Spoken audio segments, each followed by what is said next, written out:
The morning light came through the Venetian blinds in those thin, dusty stripes, and I was sitting on the floor of my walk-in closet with a packing tape dispenser in one hand and a manila folder in the other. My phone buzzed on the CA pet.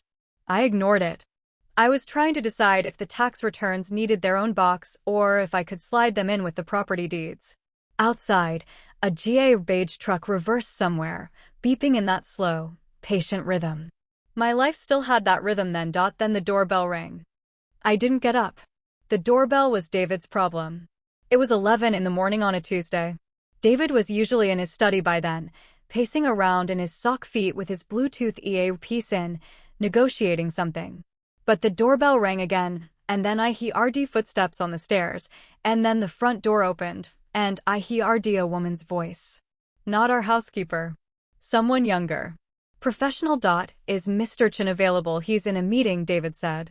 His voice had that tight, controlled sound he used with strangers.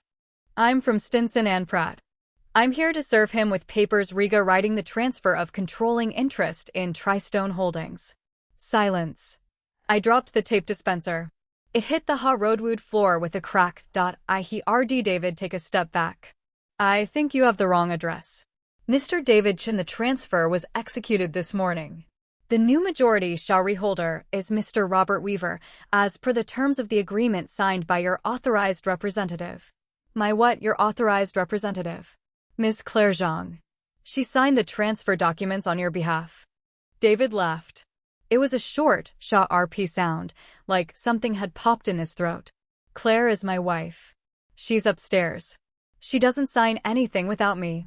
I have the notarized documents here, sir. The signature is hers. We confirmed it with her this morning. I was on my feet now. I had no idea what any of this meant. Tristone was our company, mine and David's, 50-50. We'd built it over 18 years. He ran the day-to-day now, but the structure was clear. I didn't sign anything. I hadn't left the house all week. I walked to the top of the stairs and looked down. The woman from Stinson and Pratt was young. She had a sleek black messenger bag and a pageboy haircut. She was holding out a manila envelope. David's face was drained. His hands were at his sides, fingers slightly curled. What's going on? I asked. David looked up at me. His mouth opened. The woman turned and saw me and smiled. It was a professional smile, apologetic. Mrs. Chin, I'm sorry about the intrusion. I was told you'd be expecting me. I wasn't expecting anyone. David said, Claire, get back inside. Please. David, what is she talking about? Transfer majority shareholder. We don't have a majority shareholder. The woman looked from me to David. She was one of those people who read a room instantly. She tucked the envelope under her arm. The documents were signed by Claire Zhang, she said. This is not Claire Zhang. I'm Claire Zhang, I said. You signed these papers at 9:15 this morning at the Stinson and Pratt office on 4th Street. I watched you sign them. I notarized them. The original copy was four-way ride to Mr. Weaver's legal team at 9:40. I came down the stairs. My feet were bare on the wood. Each step felt like a cue in a script I hadn't read. The woman looked at me more closely. Her eyes widened. She looked at David. Mr. Chin, she said seriously. The woman who signed was wearing a wig. She had glasses. She had a different coat. But she had your wife's ID. David blinked. His chest moved once. Road, you mean someone impersonated my wife? I'm saying that the person who presented herself as Claire Zhang signed the transfer. She was in my office. I have security footage. I was standing in the foyer now, beside the console table where we keep the mail. The envelope from Stinson and Pratt was on the floor, where David had dropped it. David turned to me. Claire, tell me you know nothing about this. Of course I know nothing about this, I said. I was in the closet. Organizing tax returns. Someone has your identification. I've been in this house all week, David. When would I have gone to an office downtown to sign anything? Something moved in his face. It was small, a flicker, like a fish breaking the surface. I'd known him for 23 years. I could read that flicker. It was recognition. Not of me, but of something else. Who is Robert Weaver? I asked. The woman from Stinson and Pratt answered. Robert Weaver is the C of Weaver Industries, a minority competitor of Tristone Holdings. The transfer makes him the majority shareholder, 51% of the company. Unless the documents are recontested, the transfer is legally complete. Weaver Industries. I knew the name, but just via rely. David had mentioned them once, maybe twice, in the context of a bad acquisition. I'd never met anyone from that company. I had no idea why someone would impersonate me to sell my half of our company to them. David touched my arm. Claire, let's go into the study and figure this out. This is a fraud. I pulled my arm back. Did you know about this? Did I know someone was going to impersonate my wife to sell my company? I'm not asking that, David. The woman Clea read her throat. Mrs. Chin, you have 48 hours to file a formal contest with the city's business registry. After that, the transfer is final unless fraud is proven in court. I'd suggest you contact our office immediately. Who else had access to my identification? I said. Who else knew enough to mimic my signature? David pressed his palm to his forehead. He was pale, but not panicked. He looked like a man who'd been caught in a small lie and was trying to remember which story he'd already told. I don't know, he said. It could be anyone. Someone in HR. The office manager. A cleaning service. That's a list of at least 30 people, I said. And that's assuming it was someone from our building. Do you know a woman who would want my company? A woman who knew I'd be at home this morning, not at the office. I'm going to go make some calls, David said, but he didn't move. The woman gave me her CA road. It had an email address and a direct phone number. I put it in the pocket of my jeans. Thank you, I said. I'll call you within the hour. She nodded and left. The door closed softly. I watched her get into a silver Lexus and drive away. I turned back to David. He was standing in the middle of the foyer, STA ring at the floor. The ID they used, I said. It wasn't my current driver's license, was it? David looked up.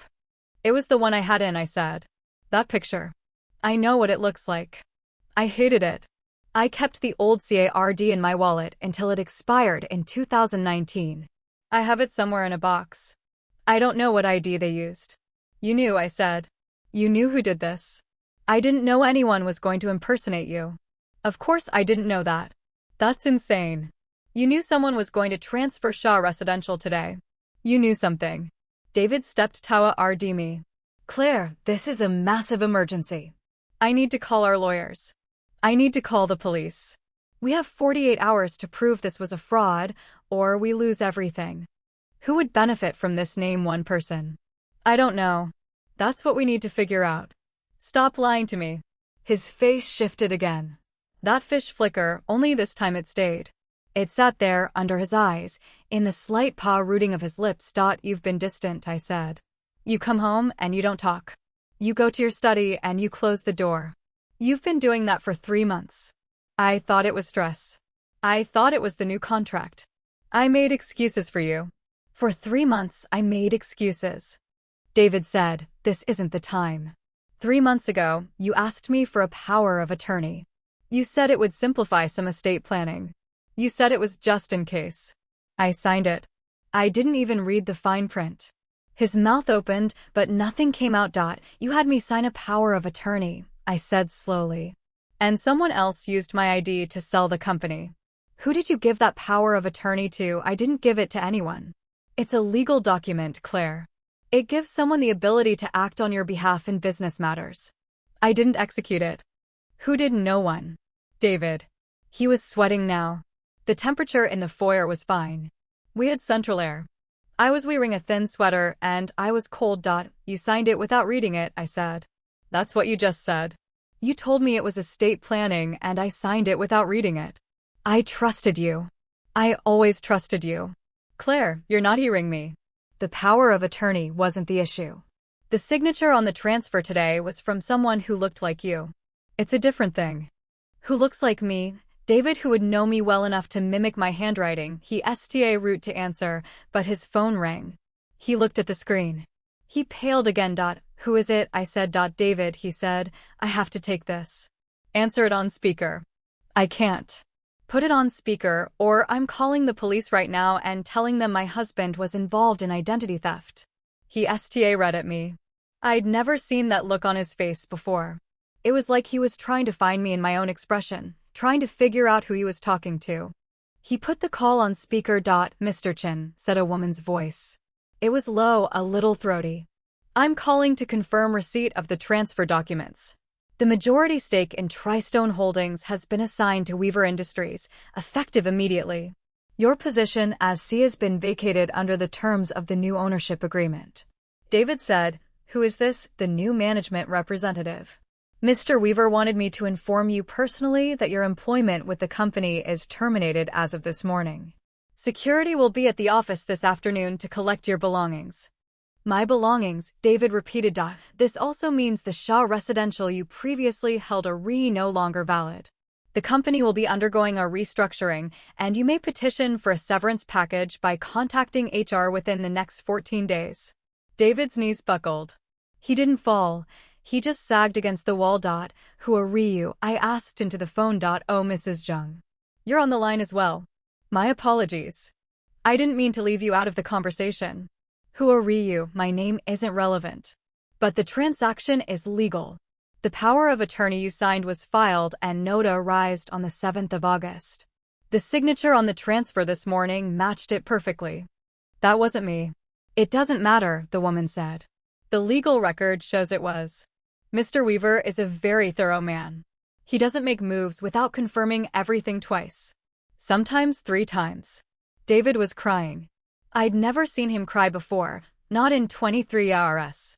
He was 48 years old and his face was streaked with water. He made no sound. It was just sliding down his cheeks. He said into the phone. You did this. You set all of this up. I set nothing up, the woman said, still calm. I was just the messenger. Claire's the one who signed the documents. At least, she did legally. Who is this? I said again. How do you know my signature? We'll meet eventually, she said. For now, you two should talk. The next 48 hours are going to decide your future. Or maybe they've already decided. The call ended. David slid down the wall and sat on the floor. His hands were trembling. He wasn't a young man anymore. He'd let himself go soft in the middle, gray at the temples. 3 months, I said. 3 months you've been hiding something. You want to tell me what it was, or do I have to dig through your phone? He looked up at me. His face was wet and red. Her name is Lena, he said. She works for Robert Weaver. She came to me 3 months ago with a proposal. She said Robert wanted to buy out a portion of the company and that I'd get a finder's fee. She said it was above Boa Road. I said no. I told her to leave me alone. And then she threatened me. She said she had something on me. Something from years ago. A mistake. I was in my 20s. I did something stupid. What did you do? He wouldn't say. He just shook his head. David. What did you do? She said she could prove it. She said if I didn't help her get the majority share, she'd ruin me. Help her get the majority share. You were the one who gave her the power of attorney. You were the one who faked my signature. I didn't fake anything. I gave her access. She did the rest. So you gave her my power of attorney. You gave her an escape hatch for your own crime. And you let me sign it without telling me. David said nothing. I sat down on the floor across from him. The morning light was gone. The foyer was dark. I could hear the GA beige truck again, distant now, moving on to someone else's house. Who is Lena? I said. She's Robert Weaver's operations director. She's been with him for 8 years. She knew everything about us, about our financials, about our tax history, about our assets. She knew more than I did. How she investigated us. For months. I'm not asking how she got the information, David. I'm asking how you know her so well that you'd give her a power of attorney. He looked at me. His eyes were round and empty. Because I was in love with her, he said. The word hit me in the chest like a punch. 3 months, I said. That's how long you've been in love with her. Claire, and she used you. She used you to steal our company. And you let her.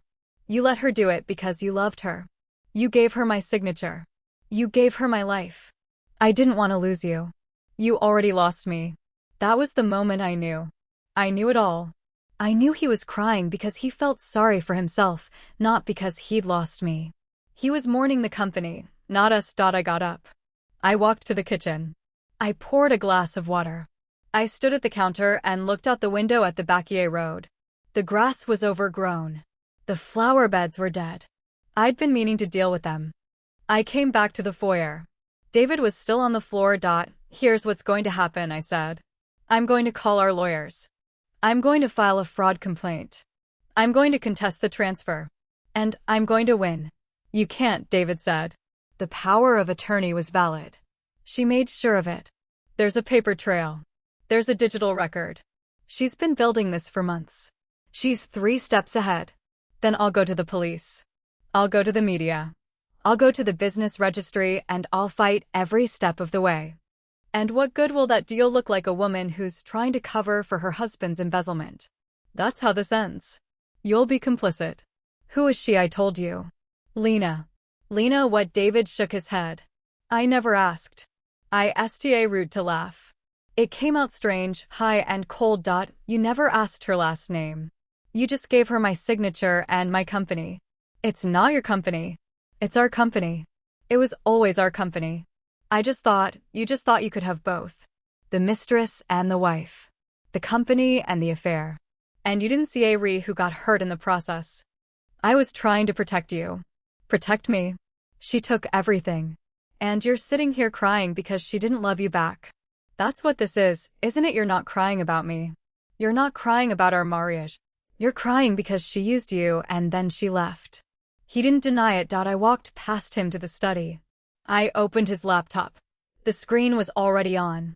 It was the calendar. There were meetings with Weaver Industries over the past 3 months. Lunch meetings.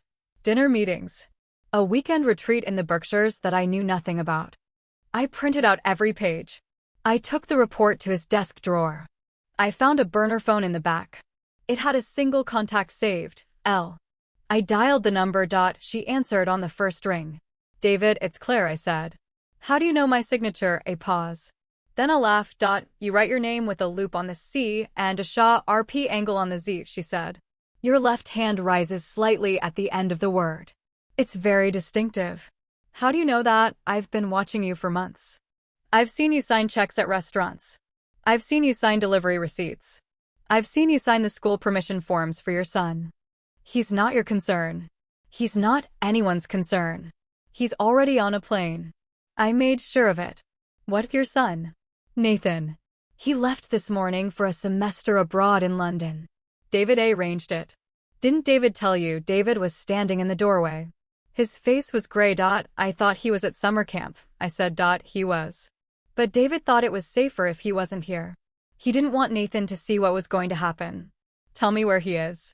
He's in London. He's safe. He's with a host family. You can call him in a few hours. But for now, you need to understand the situation you're in. The power of attorney is valid. The transfer is legal. I have more than enough evidence to make your life very difficult if you try to fight this. And what do you want? I want you to sign over the rest of your Shaw Residential Vol in A. Riley. The 49% you still hold. I want you to walk away from Tristone Holdings completely. You'll get a settlement. It's fair. You'll be fine. I'm not giving you anything. You're going to have to. Because if you don't, I'll release the financial documents that show your husband's embezzlement from the company's reserve fund over the past year. That's a crime, Claire. He'll go to prison. You were the one helping him embezzle. I was the one who suggested it. That makes me an accessory. I'm Awari. But I have immunity from Weaver Industries. You don't have immunity. David doesn't have immunity. And if you fight this, I'll go to the press. I'll go to the IRS. I'll give them everything. David sta root crying again. It was embarrassing, watching a grown man sob on his own rug. I looked at the phone in my hand. I looked at the papers on the desk. I said, you're a criminal. I'm a businesswoman, she said. There's a difference. If there was a difference, you wouldn't be calling me. You'd be done. You'd have the company. You wouldn't need to threaten me. I'm not threatening you. I'm giving you a choice. Sign the rest over, and you walk away with your bank accounts intact. Or fight, and I destroy your husband, which I suspect you might be okay with, but I also destroy your reputation. You're his wife. You were the power of attorney holder. It's going to look like you were in on it. I didn't sign anything. Your signature's on the document. I don't see a re who actually signed it. Courts see a re about the paper, not the truth. I hung up. I looked at David. He was still on the floor, hands covering his face. Your son is in London, I said. You sent him away so he wouldn't see this. You made him a BA or gaining chip. How long have you been planning this, Claire? I didn't plan it, I don't believe you. You sent my son to another country without telling me. You don't get to call yourself a father after that. He looked up. I can't fix this. I can't fix any of this. You can't fix it because you don't want to. You'd rather be the victim. You'd rather cry on the floor and make me pity you. But it's not going to work. I'm not the one who brought Lena into our home. I'm not the one who gave her the keys to my company. I'm not the one who sent my child away. I picked up my phone and called the number on the CARD from Stinson and Pratt. Mrs. Zhang, the woman from the firm said. I thought you might call. Someone impersonated me this morning. I want to start the contest process immediately. Understood. But I should warn you, the power of attorney was notarized by a third party. It's valid. The transfer is very likely to be upheld unless you can prove fraud beyond a reasonable doubt. I have a text message from my husband confirming his involvement with Lena, the person who took the company. I have emails. I have a calendar with his meetings at Weaver Industries. I have a phone with a single contact under L that matches the number who just threatened me. I think that's enough. The line was quiet for a moment. I'll begin the process tonight, the woman said. But you need to be prepared. This will be expensive. And it might not work. It's going to work, I said. Because I'm not stopping until it does. I hung up and looked at David. I want you out of this house by the end of the day, I said. I'm filing for divorce. I'm filing a fraud complaint. I'm going to the police. I'm doing everything I said I would. And I'm going to win. He stood up, shakily. Claire, you don't mean that. Watch me. He sta rude to say something else, but I walked past him. I went upstairs to the bedroom. I packed a bag. I called a locksmith. I called my lawyer. I called the police. By 6 o'clock, David was gone. The locks were changed. I was sitting in the empty living room, looking at the wall. My phone buzzed. It was a text from a number I didn't recognize. Your husband is calling me crying. How pathetic. I'd rather deal with you. I deleted it without responding. And that's where it all began. I went to sleep that night knowing I had 48 hours to win back my company or lose it forever. But I already knew one thing they didn't. I was never the target. David was. And I'd just been handed the only weapon I'd ever need. The next morning I woke up on the couch. I hadn't made it to the bedroom. The couch was leather and cold and I'd slept in my jeans. My phone was dead. I plugged it in and went to the kitchen to make coffee. The house was too quiet. No David pacing. No Nathan's music from upstairs. Just the refrigerator humming and the drip of the coffee maker. I called my son's number. It went straight to voicemail. I left a message. Nathan, it's Mom. Call me when you get this. Please. I need to hear your voice. Then I called the host family Lena had mentioned. I didn't have the number. I had nothing. David had arranged everything. I called David's phone. It rang 3 times and then went to voicemail. I didn't leave a message. I called my lawyer. Her name is Marga Rett. I've known her since college. She answers on the second ring. Claire, he wrote. I've already got a team on it. The contest paperwork is filed as of 6 this morning. Does it have a chance? Honestly, the power of attorney makes this complicated. But you have the texts, the emails, the calendar. You have the burner phone. That's a lot of circumstantial evidence. We can make a case for fraud. And the embezzlement. She was quiet for a moment. That's the part I need to talk to you about. The reserve fund. David's been pulling from it for over a year. Small amounts at first. Then bigger. We've got the paper trail. He was using those funds to pay off some kind of personal debt. What kind of debt? That's the part I don't know. The payments went to a shell account. We're tracing it. But here's the thing, Claire. If you expose that, he goes to prison. You have to be ready for that. I'm ready. Are you sure he's still your husband? You've been together 23 years. 23 years, and he sent our son to London without telling me. I think we're past that. Okay, then we move 4-way road. But I need you to understand something. Lena, whoever she is, she's not going to stop. She's got the majority share. She's got Weaver backing her. She's got your signature on a power of attorney that looks valid. She's going to fight every inch of this. Then I'll fight every inch back. That's what I wanted to hear. I'll call you by noon. I hung up and drank my coffee. The kitchen felt like a stranger's kitchen. The counters were clean. The dishes were put away. There was a stack of mail on the island that I hadn't opened in 3 days. I opened it. Bills. A flyer for a new restaurant. A thick envelope from Weaver Industries. I tore it open.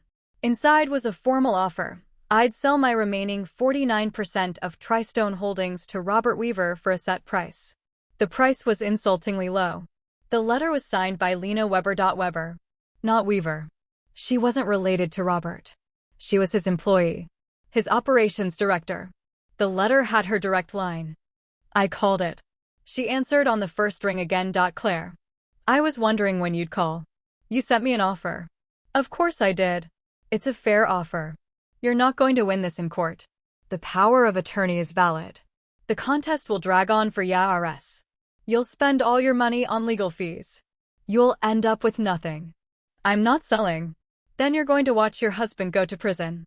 I'm going to release those embezzlement documents to the press tomorrow morning. You have until tonight to accept the offer. Why are you doing this? She laughed. It was a real laugh, and amused. Because I can. Because Robert told me to. Because you have something he wants and he's been trying to get it for years. Tristone is worth more than what you're offering. Tristone is worth what we say it's worth. You're not the one in control anymore. I'm going to contest the transfer. Go ahead. But while you're doing that, I'm going to make sure your husband's name is dragged through every newspaper in the city. I'm going to make sure your son sees it. I'm going to make sure your friends see it. I'm going to make sure you see it. I hung up. My hands were shaking. I went to the study. David's laptop was still there. I opened it and went through the calendar again. There were meetings I didn't recognize. Meetings at hotels. Meetings at restaurants. Meetings at addresses I'd never heard of. One address stood out. It was in the financial district. 44, Wall Street. Suite 1802. I googled it. Weaver Industries. I called MARGA rep back. I need to know everything about Lena Weber. Who she is. Where she came from. How she knows Robert Weaver. Give me an hour. I spent that hour going through David's office. I found receipts. I found credit card statements. I found a flight itinerary for a trip to San Francisco that I didn't remember him taking. I called the credit card company and asked for a transcript of the last 6 months. They said they'd mail it. I said I needed it now. They said they couldn't. I hung up and called the bank. I asked for access to the joint accounts. They said David had removed me as an authorized user yesterday. The day everything happened. He removed me without my consent. Mrs. Zhang, I see a signed document dated yesterday morning. It authorized the removal. It's notarized. Another signature. Mom, never mind. I hung up.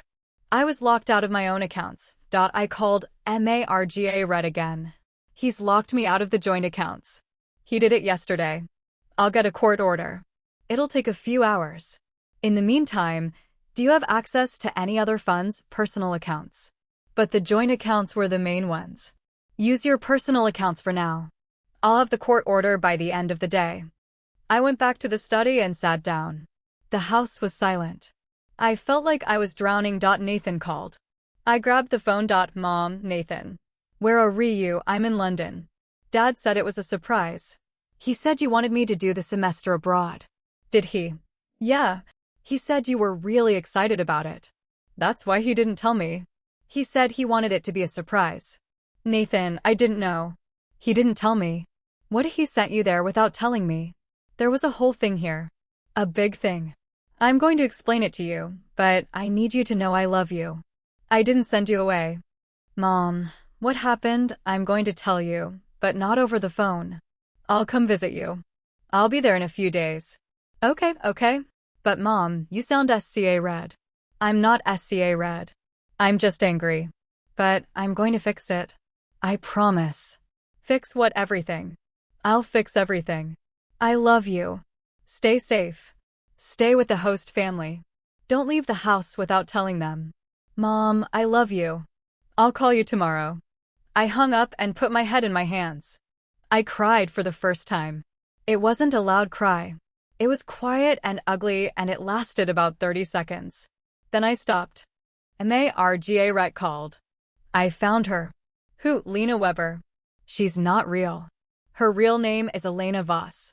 She's from Germany. She came to the US 15 years ago. She worked for a tech company. Then she started working for Robert Weaver. They've been partners for 8 years. Partners, business partners. She's the operations director. She runs everything. She's the one who makes the moves. He's the figurehead. So she's the real power. Yes. And here's the interesting part.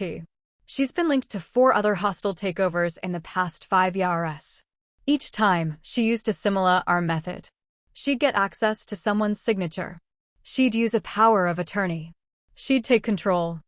How did she get the signatures? Different ways. Sometimes through blackmail. Sometimes through romance. Sometimes through outright theft. But she always gets away with it. How? Because the victims don't fight. They're too scared. They're too ashamed. They think they have no chance. She's counting on that with you. She's wrong. I know. I've already set up a meeting with her. You're going to meet her tomorrow. What? I told her you wanted to negotiate. She agreed. She's flying in from New York. The meeting is at her hotel. The Mandarin Oriental. 11 o'clock.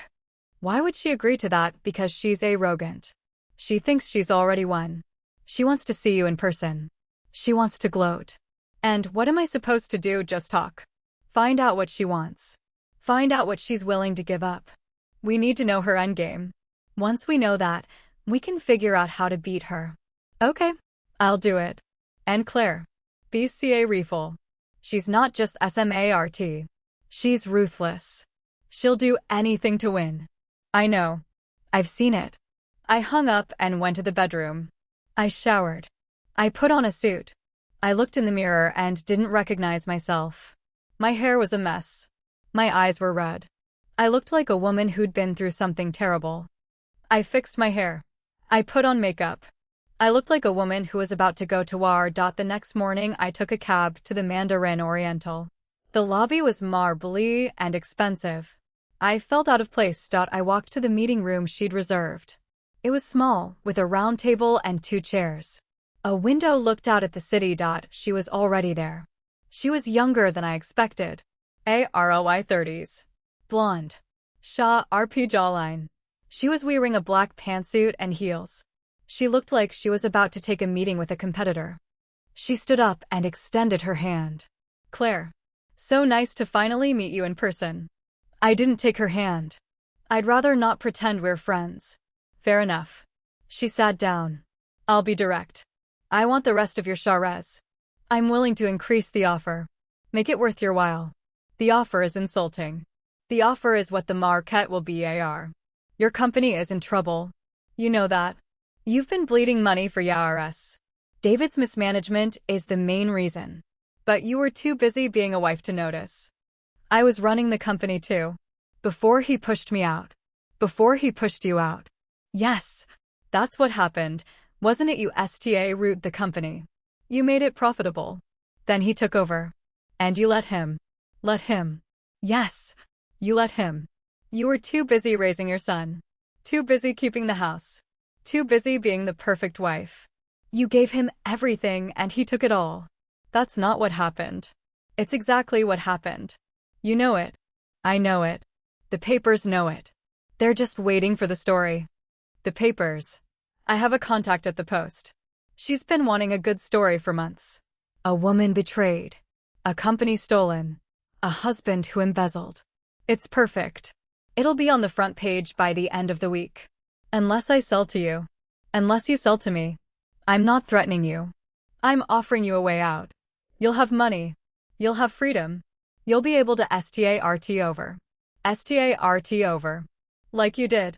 She smiled. Like I did. I sat down across from her. The chair was too small. I felt like I was in a job interview I hadn't prepared for. I know who you are, I said. Elena Voss. She blinked. It was a small blink, really visible. But I saw it. Where did you hear that name? I have a lawyer. A good one. She found everything. Everything. Everything. You've done this 4 other times. Each time you used the same method. Each time you got away with it. Because they were weak. They didn't fight. I'm not afraid of you. You should be. She laughed again. Really, you think you can beat me? I don't think. I know. I've already filed a contest. I have all the evidence I need. I'm going to take you down. You don't have enough evidence. The power of attorney is valid. The signature is yours. I made sure of that. David signed it. He didn't. You did. He signed it. He forged my signature. I have evidence. What evidence? The burner phone. The texts. The calendar are. He was in love with you. He would have done anything for you. That's not evidence. That's a man in love. Courts don't see a about that. They see a about fraud. And that's exactly what you committed. She leaned back. Her smile faded. For the first time, I saw something else in her eyes. Not fear, but something close. Discomfort. You're going to lose, she said. You're going to spend all your money on lawyers. You're going to end up with nothing. And I'm going to have your company. You already have the company. You want the rest. That's the only reason you're here. If you really won, you'd have gone back to New York. You wouldn't be sitting across from me. She didn't answer. If you really won, I said, you'd have what you want. But you don't. You need me to sign. And I'm not going to. She read at me for a long moment. Then she smiled again. You know what, you're different. I'll give you that. Most women would have broken by now. You're still fighting. I'm not done fighting. Good. I like a challenge. I'm going to destroy you, Claire. Not because I want to, but because I have to. Robert expects results. Tell Robert the first said hello. She laughed again. But it wasn't the same laugh. There was something else in it. Respect, maybe. Or grudging admiration. I stood up. I'm not selling. I'm not giving up. I'm going to fight this until the end. Then we're going to have a long war. Yes. We agree. I walked out of the room. My hands were shaking. My heart was pounding. But I felt alive. I called Marga from the cab. I met her. She's not backing down. Neither are we. I've got a team on the embezzlement documents. We're tracing the money. If we can prove David's been embezzling, we can prove he had motive to fake your signature. Where does that leave Lena? We don't have enough yet. But we're getting there. Give it a few days. Days. We don't have days. She's going to the press. Let her. The more she pushes, the more desperate she looks. We can use that. I hung up and leaned back. The cab was hot. The driver was playing music I didn't recognize. I went home. The house was still empty. I walked through the rooms. The living room. The dining room. The kitchen. Everything was the same. But it felt different. It felt like a house that had been robbed. Because it had been. I went to the study and looked at David's laptop again. I found a folder I hadn't noticed before. It was labeled Lena. I opened it. Inside were pictures. Pictures of her. Pictures of them together. At a hotel. At a restaurant. At a park. He looked happy. He looked younger. He looked like a man who was in love. I closed the folder. I didn't want to see any more. I sat down and read at the wall. My life was in pieces. My company was gone. My husband was gone. My son was in another country. But I was still here. I was still standing. That night, I wrote a letter to Nathan. I told him everything. The company. The fraud. His father's affair. The embezzlement. I told him I loved him. I told him I'd always be there for him. I sent it to the host family's address. Then I sat on the couch and waited. The phone rang. It was David. I answered. Claire. Please. I need to talk to you. I'm listening. I know what I did was wrong. I know I hurt you. But I need you to understand. I was red. She had something on me. Something that would have ruined me. I didn't have a choice. You always have a choice. I didn't. Not really. She was going to destroy me. I thought if I gave her what she wanted, she'd leave me alone. And now she wants more.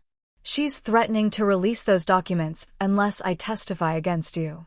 Testify against me. She wants me to say you were in on it. That you signed the power of attorney knowingly. That you were part of the fraud. I wasn't. I know. But she doesn't see a re. She just wants to win. So you're going to testify? I don't know. I haven't decided. David, if you testify against me, I'll spend the rest of my life making sure you pay for it. I know. That's what I'm SCA rid of. Good.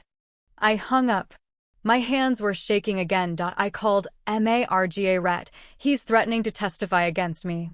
She's pressuring him. He wrote. I've got to call into his lawyer. We're trying to get a deal. If he testifies, we'll use his own words against him. How? His texts? His emails? The burner phone? He said enough in those to prove he was acting on her behalf.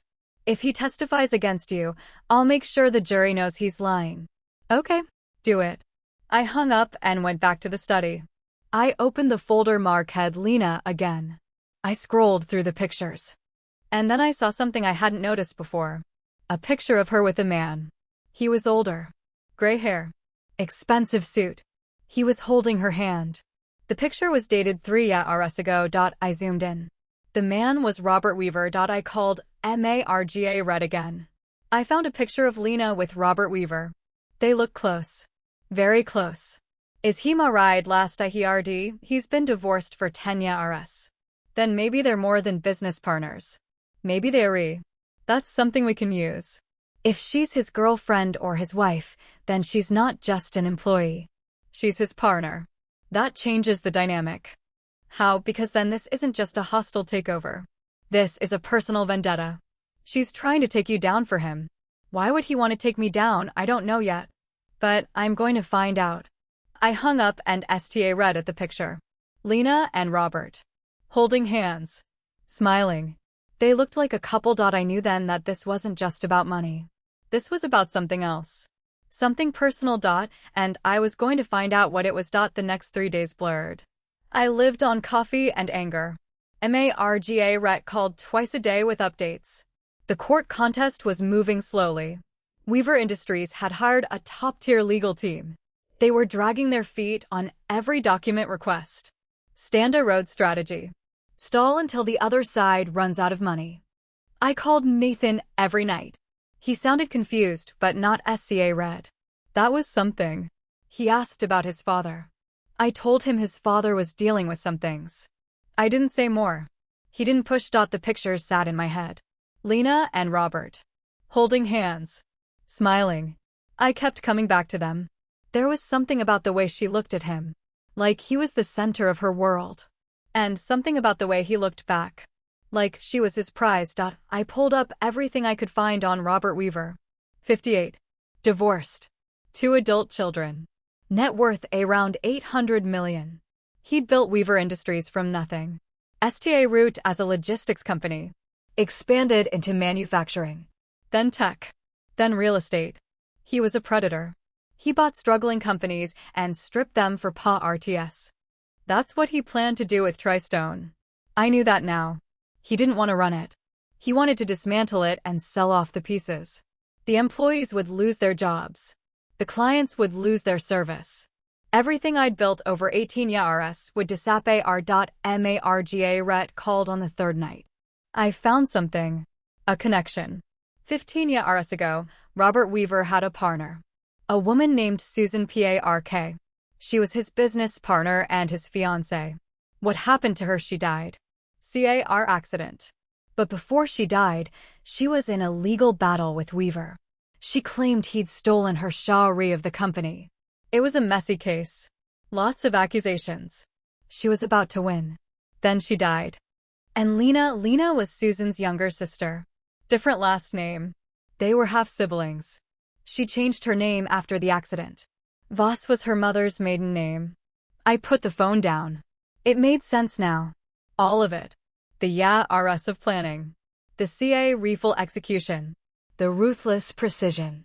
This wasn't about money. This was revenge.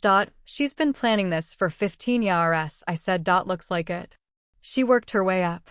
Leah reneged everything she could about hostile takeovers. Became Weaver's operations director. Gained his trust. And now she's using him to destroy companies like Susan's. Companies like mine. Companies where the wife is the real founder. Where the husband takes over. Where the woman gets pushed aside. It's personal for her. She's not just doing this for money. She's doing this because she wants to punish people like her sister's betrayer. I'm not a betrayer. I know. But she sees you as Susan. She sees David as Weaver. And she's going to destroy you the way Weaver destroyed Susan. I hung up and went to the kitchen. I needed something stronger than coffee. I poured a glass of wine. I drank it too fast. I poured another. I thought about Susan Park, a woman who built something. A woman who trusted the wrong man. A woman who died fighting for what was hers. Lena had spent 15 years avenging her sister. And now she was doing it again. Only this time, I was the target. I called Marga Rep back. I need to know everything about Susan Park. Her case. Her death. Everything. I've got a file already. I'll send it over. The file came in an hour. I read it on my phone. Susan Park had rooted a tech company in the late 90s. She'd met Robert Weaver at a conference. They'd fallen in love. He'd joined her company. They'd built it together. They were going to get my ride. Then he'd root pushing her out. Slowly. Incrementally. He'd taken over the finances. He'd root making decisions without her. He'd built his own power base. By the time she realized what was happening, it was too late. He owned her company. He owned her. She'd fought back. She'd hired lawyers. She'd filed a lawsuit. She'd found evidence of fraud and embezzlement. She was about to win. Then her car hydroplaned on a rainy highway. Single car accident. No witnesses. She died instantly. The police called it an accident. Her lawyers called it suspicious. But there was no proof. The case died with her. Lena had been 17 years old. She'd watched her sister's life fall apart. She'd watched her sister die. And she decided to do something about it. I put the phone down. I felt sorry for Lena. For a moment. Just a moment. Then I remembered what she'd done to me. She'd taken my company. She'd threatened my son. She'd manipulated my husband. She'd tried to destroy my life. Empathy was a luxury I couldn't afford. The next morning, I got a call from David. He sounded worse than before. His voice was thin and cracking. She's going to release the documents tomorrow. She called me last night. She said she's done waiting. She said if I don't testify against you by noon, she'll send everything to the press. Then let her. Claire, you don't understand. If those documents come out, I'll go to prison. I'll lose everything. David. Stop. Listen to me. He stopped. I'm not going to protect you. You made your choices. You chose her. You chose to betray me. You chose to put our son at risk. I'm done choosing you. Claire, please. I'm begging you. Beg someone else. I hung up. It was the rightest thing I'd ever done. 23 years. 23 years of my life. And I was walking away from it. But I knew I had to. I knew if I gave in now, I'd never get out. I'd be trapped forever. I called Marga Rep. David called. She's giving him until noon to testify against me. Then we move up the timeline. I'm filing a motion this morning to freeze Weaver Industries' assets. It's a long shot, but it'll buy us time. Time for what? Time to find the evidence we need. Time to prove she forged your signature. Time to show the court she's been planning this for years. And if we can't find it, then we find another way. I didn't ask what that way was. I didn't want to know. I spent the morning on the phone. I called every person I knew in the business world. I asked for leads. I asked for help. Most said no. Some said they'd think about it. One said yes. His name was James Park. He'd been Susan's accountant. He'd worked with her until the end. He'd watched her die. He'd watched her company get stolen. And he'd been waiting for someone to fight back. You're going to take her down, he said. It wasn't a question. Yes. Then I'll help you. I have documents. I kept them all. Susan gave me copies before she died. She knew something was going to happen. She just didn't know what. Where are the documents? In a safety deposit box. I'll get them to you by the end of the day. Thank you. Don't thank me yet. You haven't seen what's in them. He was right. When the documents arrived, I was shocked. They were copies of Robert Weaver's financial records. They showed fraud, embezzlement, money laundering. Everything Susan had been about to expose. And they showed something else. A connection between Weaver and a man named Thomas Reed. Reed was a known fixer. He was the kind of man who made problems disappear. Including Susan Park. I called Marga Ret. I have the documents. They're damning. They show Weaver was involved in embezzlement, fraud, and possibly murder. Murder, I'll explain when you see them. But Marga Ret, if these are real, we can destroy him. They're not going to be admissible. They were gathered before Susan's death. Without her testimony, they're just copies of old records. Can't we use them as evidence of a pattern, maybe? But it's a long shot. We need something more immediate. Something that ties Lena directly to the fraud. I hung up and looked at the documents again. There was a name I didn't recognize. A bank. A transfer. A date. I called James back. Who is the transfer to? A shell company in the Cayman Islands. Weaver's been using it for YRS. It's how he launders money. Can you trace it? I've been trying for YRS.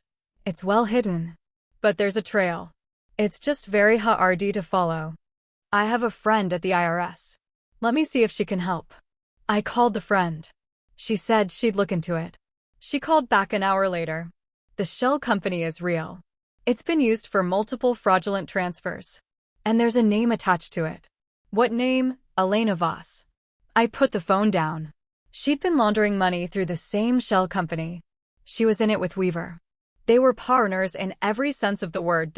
I called Marga Ret. She's on the shell company. She's part of the fraud. Then we have her. We can tie her to the embezzlement. We can prove she was involved in the takeover. We can Marga Ret. Stop. I need to think. I sat down. The pieces were falling into place. But I needed to be full. I needed to be sure. Claire, I need to see her again. Face to face. I need to get her to admit it. She's not going to admit it. She will if I push the right buttons. What buttons? Susan Park. If I can make her think I know something, she might slip. Claire, that's dangerous. I don't see a re. I called Lena's number. She answered on the second ring. Claire. I was wondering when you'd call. I need to see you. Tomorrow. Same place. Why? Because I have something you want. And you have something I want. What do you have? I have documents. Copies of Susan Park's records. The ones she was going to use against Robert. Silence. Then, where did you get those? Does it matter? I have them. And I'm willing to trade. Trade for what? Trade for my company. My Charez. I'll give you the documents. You give me back what you took. Those documents are worthless. They're old. They're not admissible. They're not admissible. But they're enough to start an investigation. You know what the IRS does when they find out about shell companies. You know what happens to people who launder money.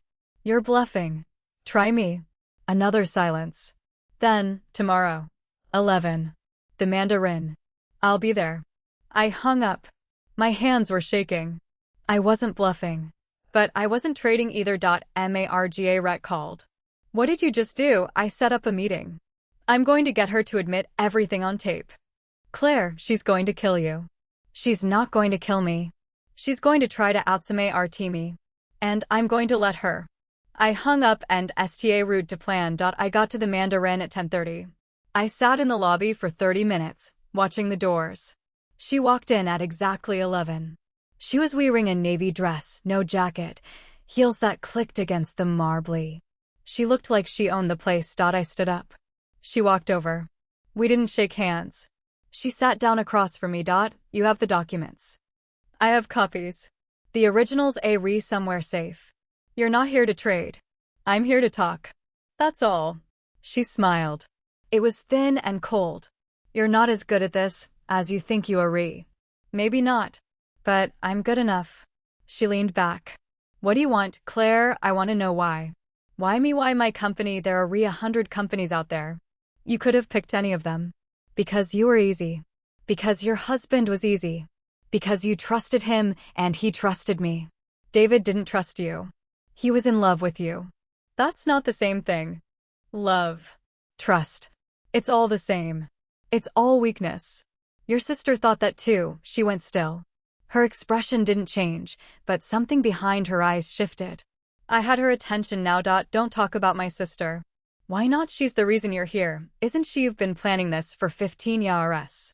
You've been waiting for the right moment. You've been learning everything you could about hostile takeovers. And then you found me. A woman with a company. A husband who could be manipulated.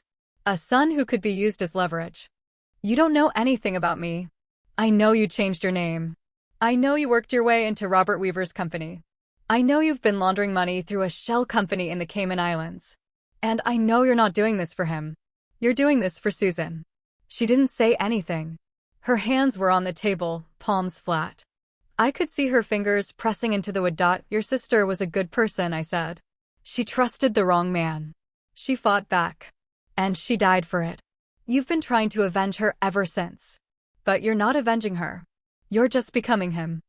I'm nothing like him. You're exactly like him. You manipulate. You steal. You threaten. You destroy lives. Susan would be ashamed of you. She stood up.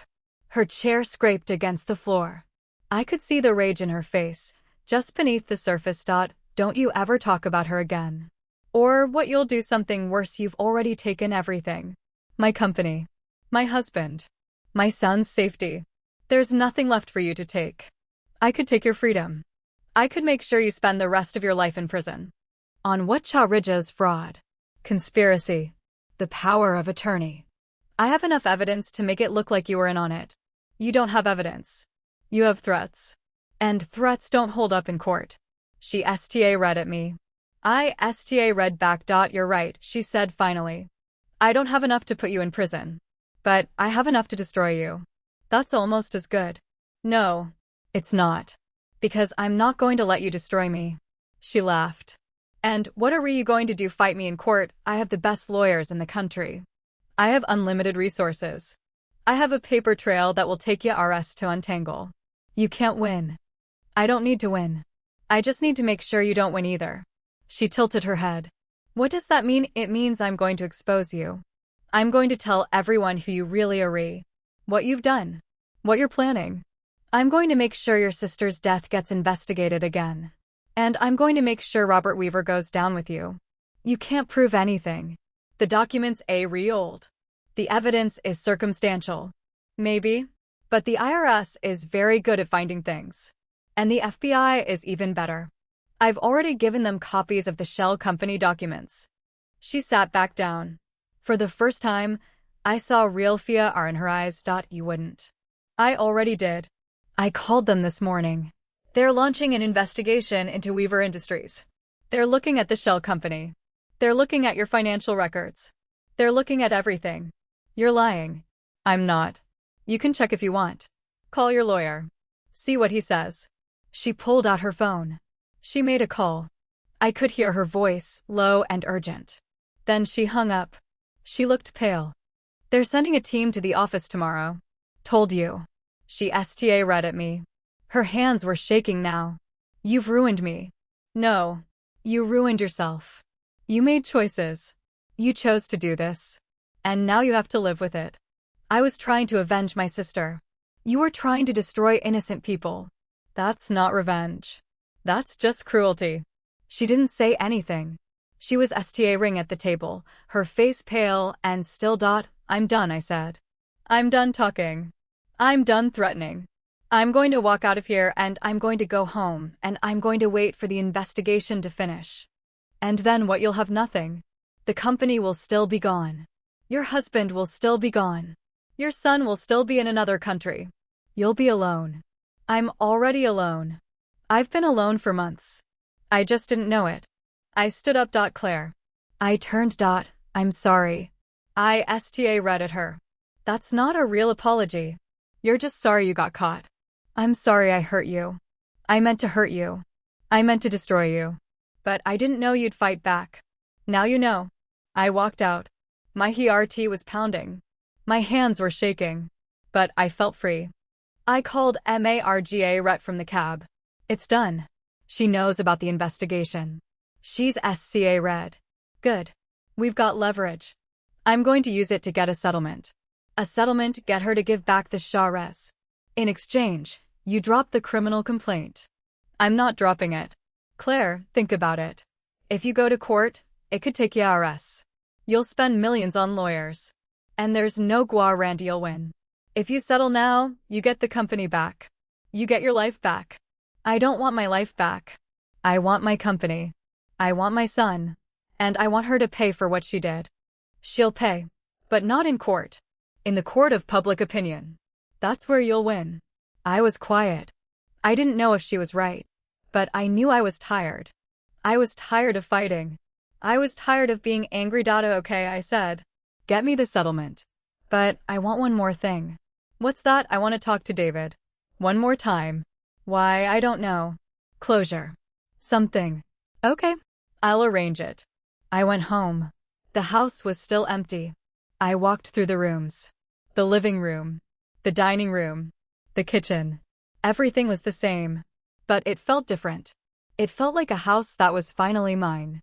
I sat down on the couch and waited. The next day, Margaret called. She agreed. She'll give back the shares. In exchange, you drop the criminal complaint. You don't go to the press. You don't talk to the IRS. You walk away. She has to admit it was fraud. She'll admit it in the settlement document. No criminal charges, but she'll acknowledge that the signature was obtained improperly. And Robert Weaver, he's staying out of it. Lena handled everything on her own. She's the one who takes the fall. She's protecting him. She's always been protecting him. That's the whole point of the plan. She does the dirty work. He takes the credit. I thought about it. Susan Park, Lena's sister. The woman who'd been destroyed by the same kind of man. She's not avenging her sister, I said. She's just repeating the pattern. Maybe. But that's not our problem. She's given us what we need. Now we need to decide whether to take it. Take it? I'm tired. Okay.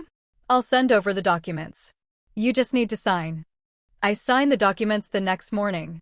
Margaret brought them to the house. I read every page. Then I signed. Congrats, she said. You've got your company back. It doesn't feel like a victory. It will. Give it time. She left. I sat on the couch and stared at the wall. The phone rang. It was David. Claire. He wrote. I'm so sorry. I know I have no right to call, but I wanted to say, what do you want, David? Claire, I want to try again. I want to fix us. I know I messed up. I know I hurt you. But I love you. I've always loved you. I just lost my way. You didn't lose your way. You chose to walk away. That's different. I know. But I'm begging you. Please. Let me try again. No. Claire, I said no. I'm not going to let you back in. You made your choice. You chose her. You chose to betray me. You chose to send our son away. You chose everything. And now you have to live with it. Claire, please. I need you. I need my family. You should have thought about that before you did all those things. You made your bed. Now lie in it. I hung up. My hands were shaking. But I didn't cry. I felt something else. Relief. Like a weight had been lifted off my shoulders. I called Nathan. Hey, honey. How are you? I'm good, Mom. Are you okay? You sound different. I am different. I'm good. I'm really good. What happened, I'll tell you when you come home. But for now, I just want you to know I love you. I'm coming to visit next week. We'll spend some time together. Mom, what's going on? Nothing. Everything's fine. I promise. Okay. I love you too. I hung up. The house was quiet. But it wasn't empty anymore. It was full of possibility. And that was enough. 3 weeks later, I went back to the office. The building hadn't changed. The glass doors, the marble lobby, the security desk where Frank sat reading his newspaper. He looked up when I walked in. Mrs. Zhang. I heard you were coming back. Frank. Good to see you. Good to see you too. We missed you around here. I smiled. I walked to the elevator. The doors closed. I watched the numbers climb. The floor looked the same. The open plan, the cubicles, the conference rooms. But something felt different. The energy. The people. They looked at me differently. Like I was a ghost who'd come back to life. My office was still there. The door was open. I walked in and sat down behind the desk. It felt strange. Like I was sitting in someone else's chair. There was a knock at the door. My assistant, Rachel. She was young, mid-20s, with RK hair and a nervous smile. Mrs. Zhang. Welcome back. Rachel. Thank you. I just want you to know, we're all really glad you're back. It's been strange. Without you. Strange how she hesitated. Mr. Chin. He wasn't around much. And then Lena took over. She was different. She made a lot of changes. A lot of people left. I'm going to fix it. I'm going to fix everything. I know you will. She left. I sat at my desk and looked at the computer screen. The company was a mess. Lena had restructured everything. She'd fired key employees. She'd sold off valuable assets. She'd left the company in shambles. But I could fix it. I knew I could fix it. I sta route to work. I made calls. I sent emails. I met with the remaining employees. I told them what had happened. I told them I was going to rebuild. They looked at me with hope in their eyes. I didn't want to let them down. That night, I stayed late. The office was empty. I was going through documents, trying to piece together what Lena had done. There was a knock on the door. I looked up. It was James Park. James. What are you doing here? I wanted to check on you. I heard you were back. I am. I'm trying to fix everything. I know. It's hard, but you'll get there. Thank you. For everything. Without you, I wouldn't have been able to do any of this. It's not about me. It's about you. You're the one who fought back. You're the one who won. Did I win? I feel like I lost everything. You didn't lose everything. You lost your husband. But you gained your freedom. That's worth everything. I smiled. You're right. It is. He left. I went back to work. A few days later, Marga Rhett called. We have a problem. Lena's not going to prison. She's going to walk. What? Why? Because she made a deal. She gave up Robert Weaver. She's testifying against him in exchange for immunity. Immunity after everything she did. Claire, she had a lot of leverage. She knew everything. The shell companies. The money laundering. The fraud. She traded it all for her freedom. She's going to get away with it. No. She's going to testify against Robert Weaver. He's going to prison. She's going to walk. But she's not going to do it again. She's going to disappear. I sat down. I didn't know how to feel. Angry. Relieved. Disappointed. Are you okay? Marga Rhett asked. I don't know. I guess I wanted to see her suffer. She will. In her own way. She'll always know what she did. And she'll always know she lost. That's not enough. It's never enough. But it's what we have. I hung up. I sat in my office and read at the wall. The next day, David showed up at the office. I saw him from my window. He was standing in the lobby, talking to Frank. He looked older. Thinner. His suit was wrinkled. I didn't want to see him. But I knew I had to. I went down to the lobby. David.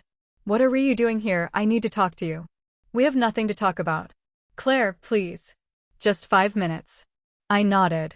We went to a small conference room. I closed the door. Claire, I know I don't deserve your forgiveness. I know I messed up. But I want to try again. I want to rebuild our family. I want. Stop. Stop right there. He stopped. You don't get to do this. You don't get to walk back in and pretend like nothing happened. You made choices. You chose her. You chose to betray me. You chose to send our son away. You chose everything. And now you have to live with it. I know. But I've changed. I've been going to therapy. I've been working on myself. I want to be better. Better for who? For me or for yourself? For both of us. Claire, I love you. I've always loved you. I just lost my way. Losing your way is one thing. What you did was another. You didn't just lose your way.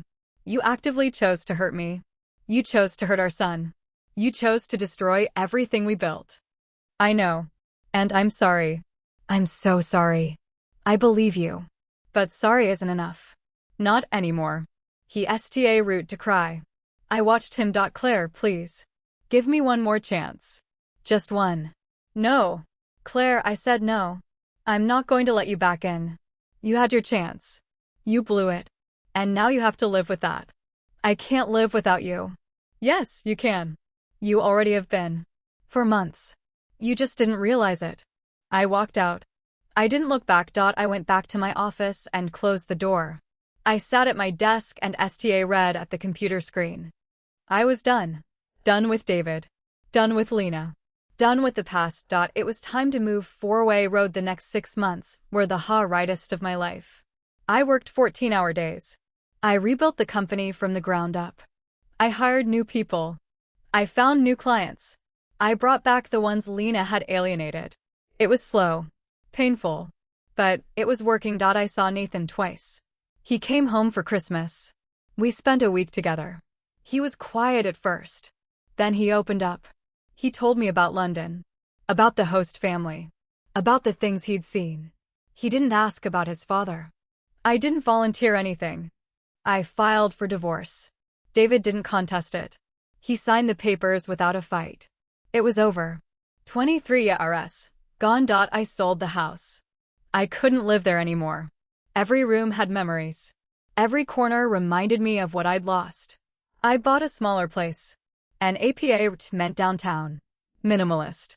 Clean. No history. Root therapy. I talked about the betrayal. The anger. The grief. I talked about Nathan. I talked about my mother, who died 5 years ago and whom I'd never really mourned. I talked about my father, who'd left when I was 12 and never looked back. The therapist asked me one question that stuck. Who were you before David? I couldn't answer. I couldn't remember. I'd been 23 when I met him. Fresh out of business school. Full of ideas. Full of ambition. I'd root Tristone with $100,000 RS and a dream. He joined 3 years later. We'd built it together. But somewhere along the way, I'd stopped building. I'd root following. I'd become the wife. The mother. The helper. I'd forgotten who I was. I root to remember. I root to run the company like I used to. Hands-on. Involved. Passionate.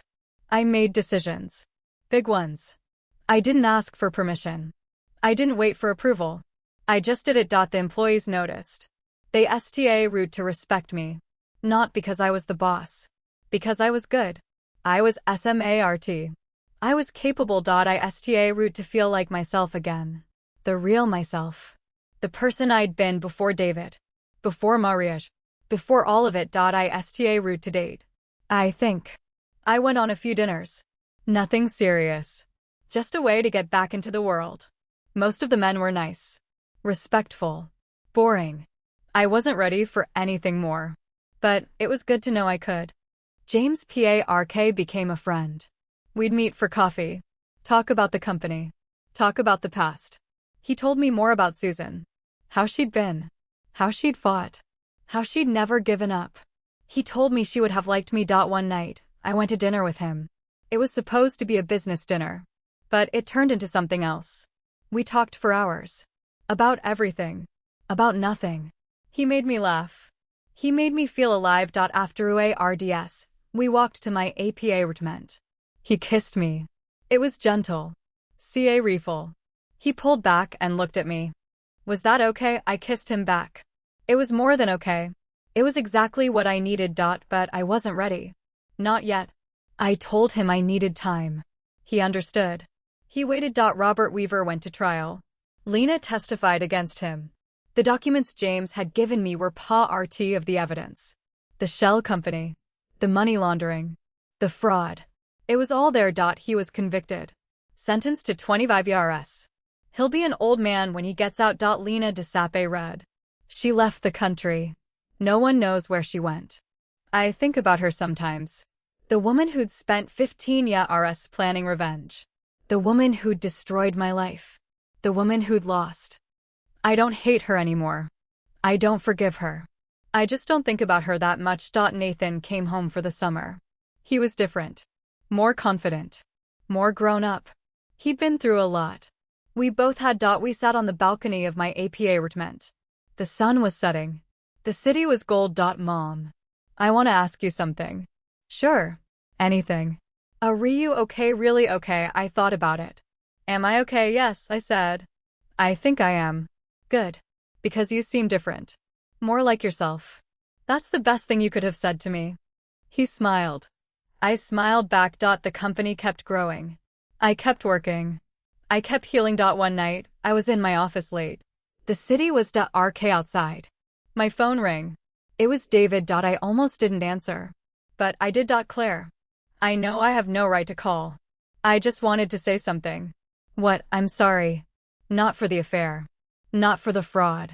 But for everything else. For the RS I took from you. For the person I made you become. I'm sorry. I was quiet. I'm in therapy, he said.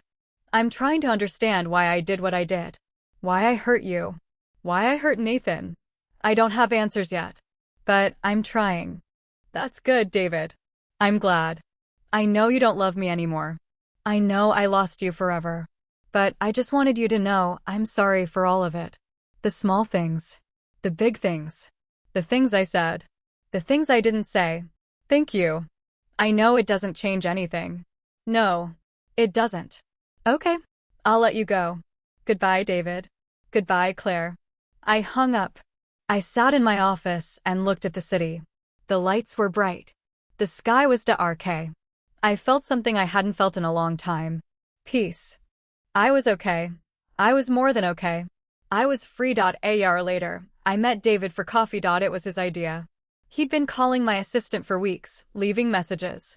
He said he needed to see me. He said he had something important to tell me. I didn't believe him. But I was curious. And I was tired of running. We met at a small cafe near my office. I got there first. I ordered an Americano and sat by the window. The street was busy. People were walking past with shopping bags and takeout cups. I watched them for a while. Normal people. Normal lives. David walked in at exactly 11. He looked better than the last time I'd seen him. Healthier. More put together. He was wearing a clean shirt and his hair was cut. He sat down across from me. Claire. Thank you for coming. I almost didn't. I know. I don't blame you. The waitress came. He ordered black coffee. She brought it and left. David. What do you want? He took a breath. I want to apologize. For real this time. Not the apology I gave you on the phone. A real one. Okay. Claire, I've been going to therapy for 18 months now. I've been seeing someone 3 times a week. I've been working through a lot of things. My childhood. My father. The way I learned to think about women. The way I learned to think about myself. That's good, David. I'm glad you're getting help. It's not just help. I didn't understand what I did. I didn't understand the damage. I thought I was just making mistakes. I thought I was just weak. But it wasn't weakness. It was a pattern. A pattern. I've been doing this my whole life. Finding women who would take care of me. Who would give me everything. And then taking more. And more. And never giving back. I didn't say anything. I did it to my mother. I did it to my first girlfriend. I did it to you. I took everything you gave me and I never stopped to think about what you needed. And when Lena came along, I saw the same thing. Someone who would give me attention. Someone who would make me feel important. And I took it. Without thinking about you. Without thinking about Nathan. You gave her my company, David. You gave her everything. I know. I know I did. And I can't undo it. I can't take it back. I can't make it right. But I want you to know that I understand now. I understand what I did. Understanding isn't the same as fixing. I know. I'm not asking you to fix anything. I'm not asking for anything. I just wanted to tell you the truth. The real truth. What's the real truth? He looked at me. His eyes were clear. No TRS. No self-pity. The real truth is I was never good enough for you. I never deserved you. I knew it from the beginning. The day we met, I knew you were SMA ruder than me. More driven. More capable. And instead of being grateful, I was SCA red. I was terrified you'd figure it out. So I STA root pushing you out. Slowly. CA refully. I made you feel like you needed me. I made you feel like you couldn't do it without me. And for a while, it worked. I set my coffee cup down. That's why I'm alright you, he said. Not because I loved you. Because you were everything I wasn't. And I wanted to own that. I wanted to own you. I felt the words land. They were ugly and honest, and they landed exactly where they were meant to. David, that's not love. That's possession. I know. I know that now. But I didn't know it then. I didn't understand the difference. And by the time I did, it was too late. I was quiet for a long time. The cafe hummed around us. The sound of cups and steam and conversation. David, I want you to hear this. He nodded. I loved you. I gave you everything. I gave you my company, my time, my youth. I gave you a son. I gave you a home. And you took it all. You took it all and you never gave anything back. And I let you. I let you do it because I thought that was love. I thought giving was love. I thought sacrificing was love. I thought if I was just good enough, you'd stay. You'd love me back. I did love you. You loved what I gave you. You loved the idea of me. You loved the feeling of being taken care of. But you never loved me. Not really. He opened his mouth to speak. I held up my hand. Don't try to argue. Just listen. He closed his mouth. I spent 23 years of my life trying to be enough for you. I gave up my career. I gave up my identity. I gave up my ambitions. I did it because I thought that's what love was. And you let me. You let me shrink and shrink until I was nothing. And then you replaced me with someone else. Someone who was newer, younger, more exciting. And you didn't even think twice. I thought about it. Every day. Not enough. Not enough to stop. Not enough to come home and tell me the truth. Not enough to protect our son. You sent him away, David. You sent him to another country without telling me. I know. I know I did that. I was trying to protect him. From what? From the truth, from the mess you made. You sent him away, so he wouldn't see what you'd done. You didn't protect him. You hid from him. He was quiet. I could see the truth settling over him. Heavy. Unshakable. David, you broke our family. You broke me. You broke Nathan. And I can't fix that. I can't go back and undo it. I can't make it better. All I can do is move four-way road. Then move four-way RD, he said. I'll never stand in your way again. You can't. I won't let you. Claire, I'm going to say one more thing. And then I'll leave. I'll leave and I'll never bother you again. Say it. I was wrong. I was wrong about everything. I was wrong about you. I was wrong about us. I was wrong about Lena. I was wrong about myself. And I will spend the rest of my life trying to be better. Not for you. Not to win you back. But because I have to live with what I've done. I have to live with knowing I destroyed the only good thing I ever had. Goodbye, David. Goodbye, Claire. He stood up. He walked to the door. He looked back once, but I wasn't looking at him. I was looking out the window. The sky was gray. It was going to rain. I didn't see I finished my coffee. I paid the bill. I walked back to my office. The building was busy. People were coming in and out. I walked to the elevator. I rode up to my floor. I walked past the cubicles. I nodded at the employees. I went into my office and closed the door. I sat at my desk. I looked at the screen. There were emails. There were meetings. There were decisions to be made. I opened a drawer. I took out a piece of paper. I wrote down 3 things. My name, my company, my son. I looked at the list. I looked at the words. They were mine. All of them. I closed the drawer. I opened my email. I sta route to work. The rain sta route a few hours later. I watched it hit the window. The city was gray and wet and beautiful. My phone buzzed.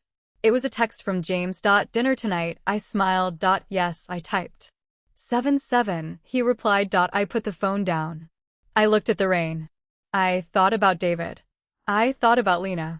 I thought about Susan Park.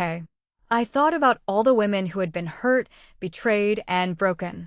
I thought about the ones who didn't make it. I thought about myself. I was still here. I was still standing. I was still fighting. And I was free. The rain kept falling. The city kept moving. I kept working. And somewhere, far away, someone was crying. But it wasn't me. It would never be me again.